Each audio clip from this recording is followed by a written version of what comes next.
Our world lead now. Today we know more about where the U.S. and Saudi governments believe those attacks on Saudi oil fields came from and whom they believe to be responsible.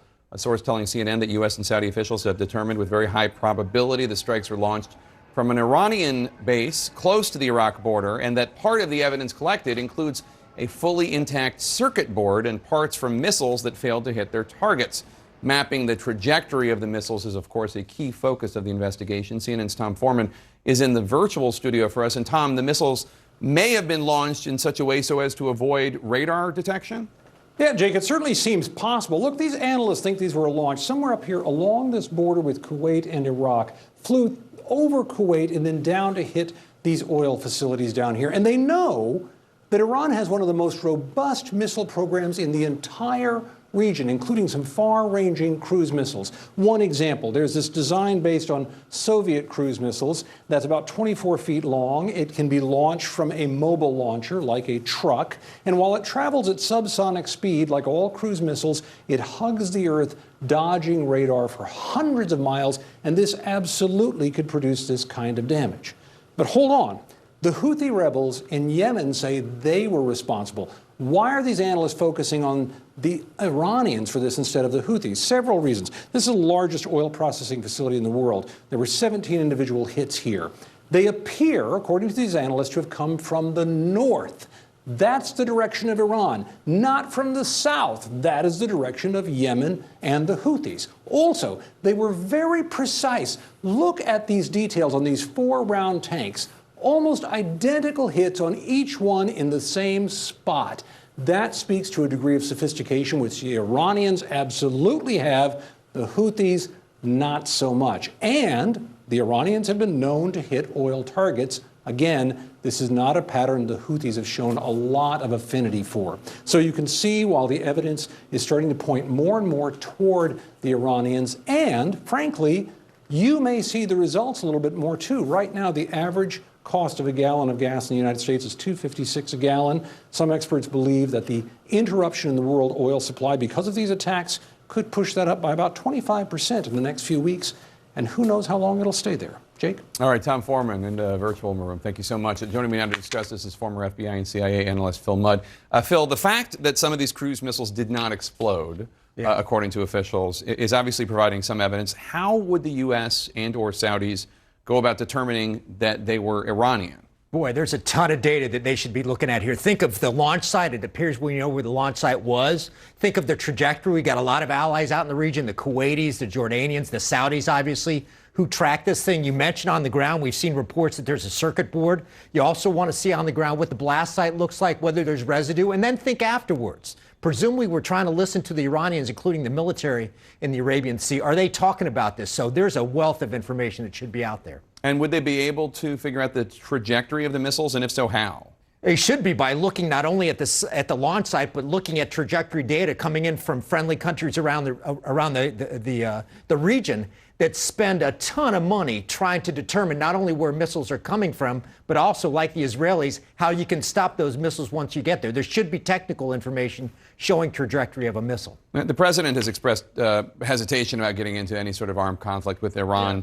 Are there proportionate measures that the Saudis or whomever, I guess the U.S. as well, could potentially take without this turning into a full-scale war? Yeah, but, I mean, for example, you could talk about further sanctions. You could also talk about launch sites around the Arabian Peninsula, even places in Iran that weren't used for this kind of attack. Find some place that stores the same kinds of missiles and send a message. Here's the problem. The Germans are out saying, for example, today, we want diplomacy. If you want to go out for an aggressive event, an attack from the Americans, who's going to be with you beyond the Saudis? Germans, French, Brits? I'm not sure. And also, I think there's just skepticism. Why would anybody believe the Saudis? I mean, we've been talking for a year about how they killed Khashoggi, the columnist, and lied about it repeatedly. I mean, why should we take anything that the Saudis have to say at face value? Well, that's half of the problem. You want to go to the Europeans and say, hey, this country that murdered a journalist, we want to line up to go after the Iranians with them. I think the Europeans are going to be tougher than us, saying, why would we want to do that? The flip side is the Europeans are a lot closer to the Iranians than we do. They want to alienate the Iranians far less than we do. They're not going to sign up for this. All right, Phil Mudd, thanks so much. Coming up next, House. President Trump in California this hour for some fundraisers, but Iran still fresh on his mind in the possible meeting with Iran's president. Welcome, everyone. I'm Charles Payne in for Neil Cavuto, and this is Your World.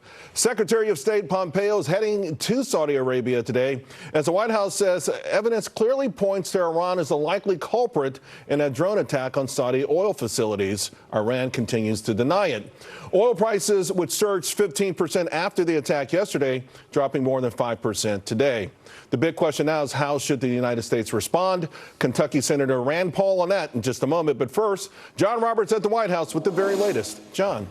Charles, good afternoon to you. One of the reasons why those oil prices are coming down is because the Saudi oil minister today said that 50% of the production that was taken offline by the attacks has been restored, and the oil facilities will be back up to full production by the end of this month. And already export levels are already back to where they were prior to the attack. Now, the U.S. and Saudi teams are on the ground at the two oil-producing facilities collecting pieces of the missiles that were involved in the attack. U.S. officials tell Fox News there is high confidence that the cruise missiles and drones were launched from southwest Iran and not Yemen, as Iran has claimed. President Trump still has not definitively declared that Iran was behind the attacks. But speaking at the Heritage Foundation this morning, the Vice President, Mike Pence, mirroring the president's tough talk over the weekend. Listen here.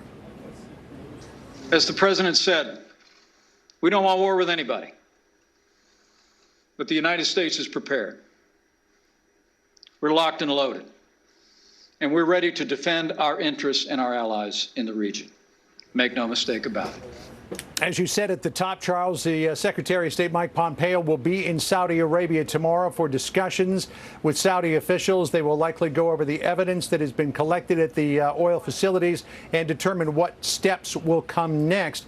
President Trump yesterday suggested that any military action would be proportional, likely targeting a similar Iranian oil facility. Iran has been warning about any attacks, saying that there are several U.S. military bases that are within range of their intermediate range missiles. That would be to a range of about 1,300 miles. President Trump still has not ruled out meeting with the Iranian President Hassan Rouhani next week at the United Nations General Assembly in New York, though it does appear unlikely aboard Air Force One. Speaking with the press pool, the president said, "I never rule anything out, but I prefer not meeting him." Charles? John Roberts, thank you very much. So when it comes to Iran, how should the United States proceed? With me now, Kentucky Republican Senator Rand Paul. He is a member of the Foreign Relations Committee. Senator, thanks for joining us. Thanks for having me. So a lot of controversy in the Republican circles, not controversy, but certainly debate, if you will, on whether or not this rises to the threshold for American military involvement. What are your thoughts? Well, I think it's always important to keep the Constitution in mind. The Constitution says that war is declared by Congress, not by the president. So really, any kind of military action where we would bomb or target targets in a foreign land would have to be approved by Congress in advance. They don't just happen. Presidents can respond in self-defense, but we're talking about days to weeks later. And this wasn't an attack really on the U.S., remember. It was an attack on Saudi Arabia. Saudi Arabia is saying that the weapons are Iranian, and I really trust that that probably is going to be true. But the question of where the attack came from, whether it came from Iran or whether it came from Iraq or it came from Yemen, I don't think I've seen incontrovertible evidence yet. People are leaning one way or the other. But really, I think there needs to be a thorough investigation of this. And if the U.S. is going to ally with Saudi Arabia and join a war with Iran, that's a big step. And Congress needs to debate this, and Congress needs to decide whether or not we're going to be at war with Iran or not. And with all due respect, I think most of our viewers agree with the idea that this is all covered in the Constitution, and yet in practice, presidents have okayed the kind of actions that Vice President Pence just described, a surgical, precise, retaliatory attack, not on the Iranian people or Iran itself, but certainly facilities that would sort of counterbalance the damage that was done over the weekend. You would be opposed to that? I would be always in favor of adhering to the Constitution. I took an oath to the Constitution, and the oath is very specific. The Constitution is very specific. In fact, Madison, when describing the Constitution, said that with very studied care, we took that power because the executive branch was most prone to war, and we vested that power in the legislature. All of the founding fathers were very, very clear. The Federalist Papers are very, very clear. The president doesn't get to declare a war. Whether it's a president I like or one I don't like from my party or another party, the power to go to war is vested in Congress, and I will adhere to that and fight for that principle. If we were to go through the appropriate process, however, and it was proven that these were Iranian weapons launched in the country of Iran, and that there needed to be some sort of pushback against an ever more belligerent, provocative Iran, would you be willing to say, okay, in this particular case, we need to send a message? Well, one, I'd need to know more evidence about exactly where the weapons were launched from, and we need to have a debate over that and look at the intelligence. But two, we have to ask a question.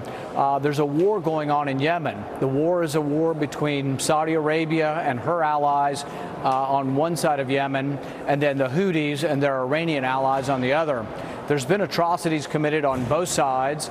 It's a humanitarian nightmare. Right. And these attacks on Saudi Arabia are a response to Saudi Arabia's involvement in Yemen. But you're not justifying the attacks, though, are you, sir?